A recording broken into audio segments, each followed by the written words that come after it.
क्या अमेरिका ने अब ईरान के खिलाफ जंग में नेटो का इस्तेमाल करने की योजना बना ली है? क्या ट्रंप नेटो पर इतना दबाव बनाने में कामयाब हो गए हैं कि ईरान पर होने वाले अगले हमले में यूरोप के नेटो देश भी अमेरिका का साथ दें?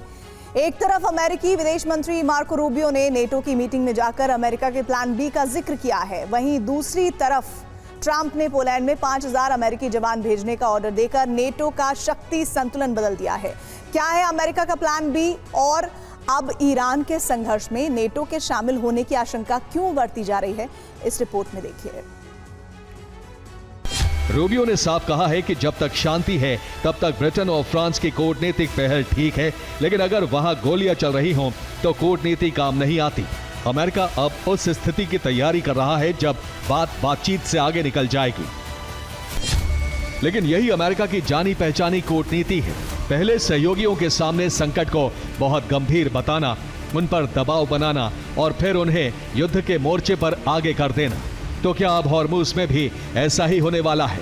पोलैंड में 5000 अमेरिकी सैनिकों की तैनाती करके ट्रंप ने संदेश दिया है कि यूरोप की सुरक्षा के लिए नेटो को अमेरिका की मदद की जरूरत है। ट्रंप ईरान युद्ध में शामिल नहीं होने के लिए फ्रांस और जर्मनी के नेताओं से खुलकर नाराजगी जाहिर कर चुके हैं। दूसरी तरफ फ्रांस और जर्मनी जैसे नेटो देशों की तुलना में पोलैंड और बाल्टिक देश अमेरिकी सुरक्षा नीतियों का समर्थन करते हैं। ट्रंप लंबे समय से नेटो के सदस्य देशों पर अपनी जीडीपी का कम से कम 2% हिस्सा रक्षा पर खर्च करने का दबाव बनाते रहे हैं। पोलैंड उन गिने चुने देशों में से है जो इस शर्त को न केवल पूरा करता है बल्कि अपनी रक्षा क्षमता को तेजी से बढ़ा रहा है।